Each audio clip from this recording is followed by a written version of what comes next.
Bapak Ibu yang saya hormati, pertama-tama mari kita panjatkan puji syukur kehadirat Allah Subhanahu wa taala, Tuhan yang Maha Esa. Hari ini, pagi ini kita sama-sama bisa bertemu di ruangan ini dalam rangka workshop terkait peningkatan tata kelola perguruan tinggi.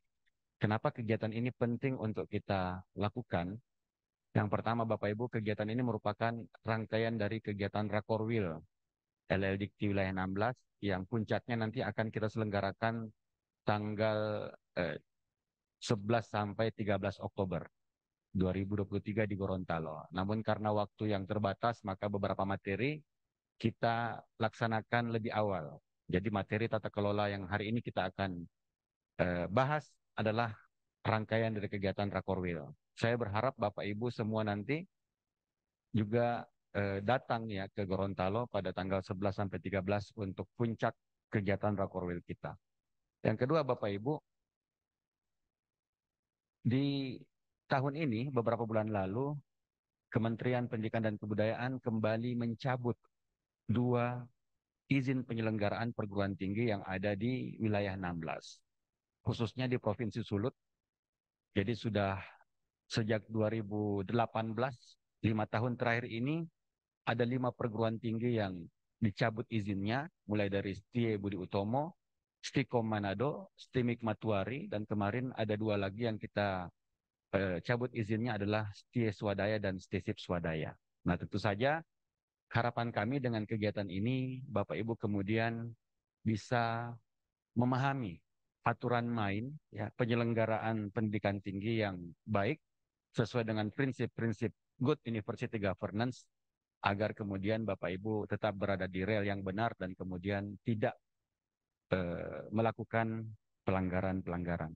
Kami berterima kasih kepada badan penyelenggara, kepada yayasan yang telah menyelenggarakan pendidikan tinggi, karena Bapak Ibu pada prinsipnya sudah membantu tugas pemerintah dalam menyediakan akses pendidikan kepada masyarakat, karena kita tahu Bapak Ibu, pemerintah mungkin keterbatasan ya tidak sampai bisa menjangkau ke daerah-daerah, tidak mungkin sampai ke Luwuk, tidak mungkin sampai ke Toli-Toli, tidak mungkin sampai ke Talaut ya, tapi dengan hadirnya perguruan tinggi swasta, kemudian ini bisa membantu tugas pemerintah menyediakan akses pendidikan serta kemudian meningkatkan angka partisipasi kasar kita. Ya, kalau kita lihat sekarang APK kita sudah hampir mencapai 40%, sudah ada di angka 39%.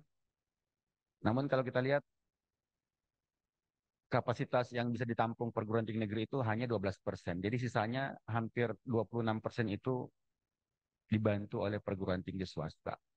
Jadi memang peran perguruan tinggi swasta sangat luar biasa, namun tentu saja izin atau mandat yang diberikan oleh kementerian kepada Bapak Ibu harus dilaksanakan dengan sebaik-baiknya, sesuai dengan ketentuan, baik itu standar nasional pendidikan tinggi yang kemarin sudah diubah melalui Permen 53, dan juga harus menghindari jenis-jenis pelanggaran, mulai dari pelanggaran ringan sampai dengan berat yang diatur melalui Permen 7 2020. Sebentar, rekan-rekan dari tim kelembagaan, khususnya tim evaluasi kinerja perguruan tinggi, Mas Sugi, Mas Cipto, dan Mas Rizky akan menjelaskan secara rinci dan kita akan diskusi jenis-jenis pelanggaran yang selama ini atau pernah dilanggar oleh rekan-rekan kita sehingga kemudian izinnya dicabut, dan tentu saja ini yang harus kita sama-sama hindari. Saya berharap Bapak Ibu tidak bertemu dengan beliau bertiga di kampus ya, karena kalau beliau bertiga datang ke kampus artinya ada masalah yang berat di kampus Bapak Ibu. Saya berharap Bapak Ibu bertemu dengan beliau bertiga hanya di forum-forum seperti ini, tidak sampai kemudian harus bertemu dengan Bapak Ibu dalam suasana yang pemeriksaan atau suasana investigasi kasus-kasus yang terjadi di kampus Bapak Ibu. Saya yakin di antara Bapak Ibu ada yang pernah ya sudah pernah kita kunjungi 2019. Saya tidak usah sebut kampusnya apa, dan pasti merasakan bagaimana beratnya ya menghadapi status sanksi administratif berat, sehingga kemudian hari ini, momentum hari ini, saya berharap Bapak Ibu kemudian memperhatikan ya poin-poin yang kita diskusikan dan sama-sama kita kemudian terhindar.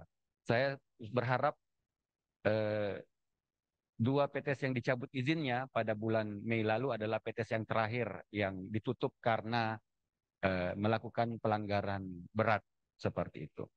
Itu harapan kami Bapak Ibu supaya tidak apa kita punya waktu diskusi yang lebih panjang. Saya akan mempersingkat sambutan saya. Kita mungkin akan sampai siang atau sore di sini ya, karena selain poin-poin terkait pelanggaran akan dibahas oleh tim EKPT, nanti akan dijelaskan juga terkait aplikasi Pindai. Aplikasi Pindai ini eh, untuk menayangkan atau memaparkan kinerja Bapak Ibu berdasarkan 8 indikator kinerja utama ya.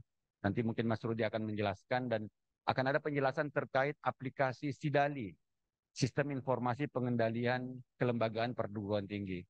Di mana di sistem ini kemudian Bapak Ibu masyarakat bisa langsung melapor pelanggaran-pelanggaran yang terjadi di perguruan tinggi langsung ke kementerian. Jadi kadang-kadang Bapak Ibu LLDikti juga dilewatin nih sama pelapor karena kementerian sudah punya sistem sendiri dan kita sangat terbantu dengan sistem tersebut karena masyarakat siapapun dia mahasiswa, dosen atau masyarakat umum termasuk media massa bisa melakukan kontrol dan pelaporan langsung kepada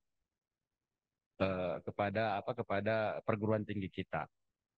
Dan yang terakhir tadi Bapak Ibu satu eh, pesan yang sudah disampaikan oleh Ibu PPK kami tadi terkait komitmen ZIWBK perlu saya sampaikan lagi bahwa LLDikti wilayah 16 dalam memberikan pelayanan itu tidak ada biaya sama sekali. Jadi semua pelayanan kami itu bebas biaya sehingga kami berharap Bapak Ibu membantu kami LLDikti untuk menjadi satker yang memegang kategori zona integritas wilayah bebas korupsi untuk sehingga kemudian saya mengharap Bapak Ibu kemudian tidak memberikan ya apapun itu bentuknya kepada kami terkait layanan yang kami berikan ya karena sudah kami pertegas komitmen kami untuk memberikan pelayanan yang terbaik kepada Bapak Ibu sesuai dengan standar yang sudah kita sepakati bersama.